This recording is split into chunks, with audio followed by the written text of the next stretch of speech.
Для блуждающих путников в долине нежити существует огромное количество неизведанных и таинственных мест, хранящие в себе неописуемые диковинные предметы. Но также эти места могут быть не менее опасными или могут хранить в себе явления со смертоносным исходом.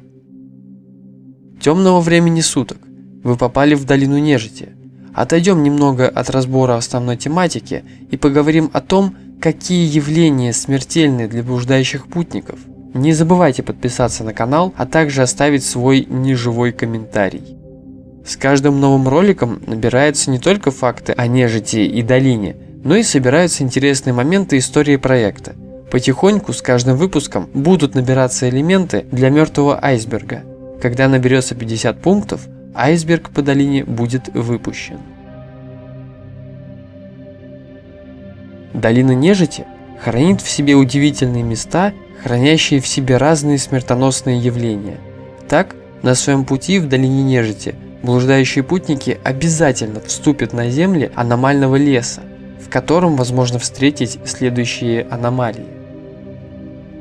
Окружающая атмосфера обнаруженной зоны может иметь багровое и красноватое свечение, а окружающий воздух, наполненный кровавым отблеском, может и вовсе сбить с толку визуальное восприятие, с которым столкнутся путники.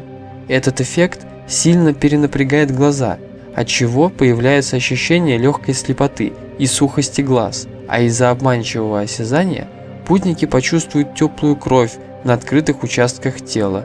Также в воздушном пространстве могут обнаружиться миазмы странного происхождения. Данные миазмы могут повлиять на разум путника, заставляя ощущать мнимую потерю собственной крови, заставляя восполнить ее путем физического потребления, повышая тем самым жажду к крови. Такими зонами аномальный лес насыщен, но не переполнен. Оказавшись в тоскливой скорби, блуждающий путник не встретит никаких существ, однако может заметить образы возможной духовной нежити, таких типов как тени, виталов, фантомов и полтергейстов. Эти образы периодически могут навевать и наведать болевые воспоминания, напоминающие трагедии с близкими или иные подобные события, с которыми путники когда-то столкнулись. Аномальная зона усиливает эффект психологической скорби к произошедшему.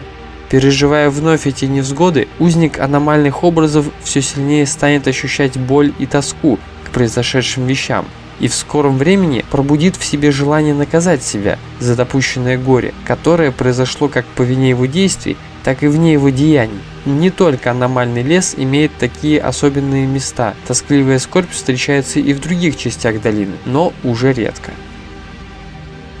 Аномальная зона данной местности покрывается густым и плотным туманом, не позволяющий увидеть перед собой даже на короткое расстояние. Данный туман усиливает как чувство клаустрофобии, так и чувство дезориентации в местности. Как правило, для путников со слабой сноровкой к происходящей аномалии вероятность выживания стремится к невозможной, так как для них невелик шанс на возвращение.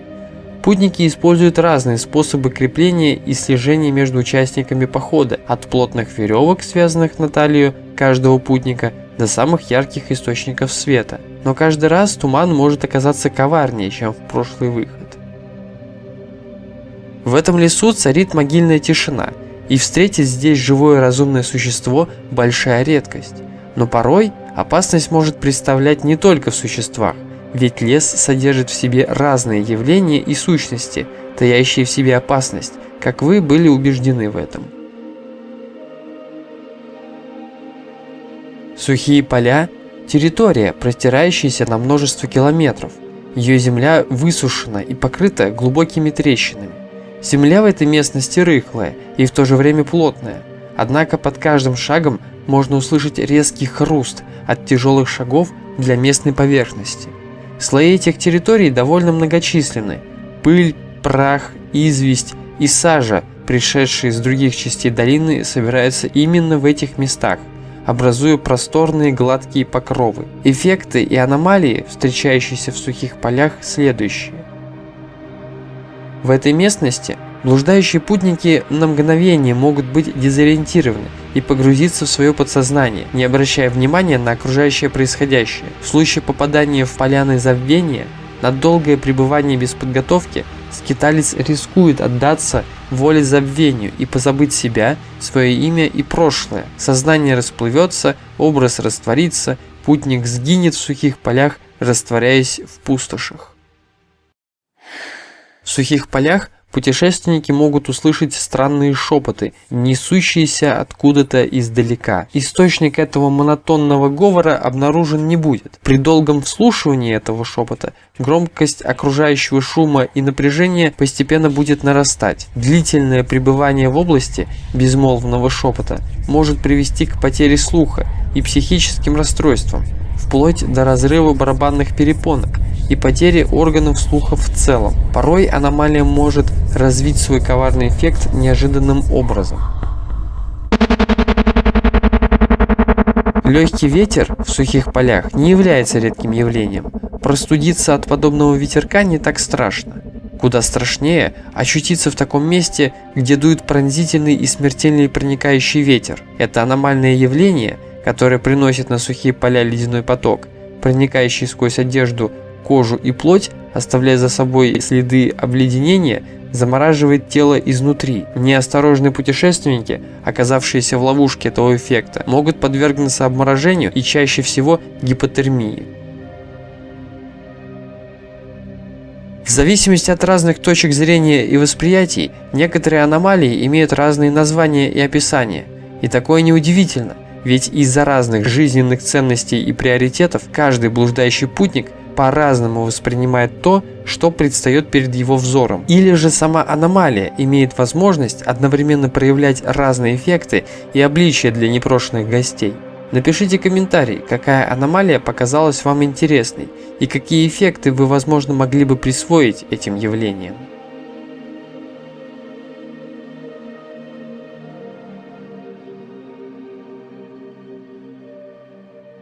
Во имя вечной нежити, во имя вечной тьмы.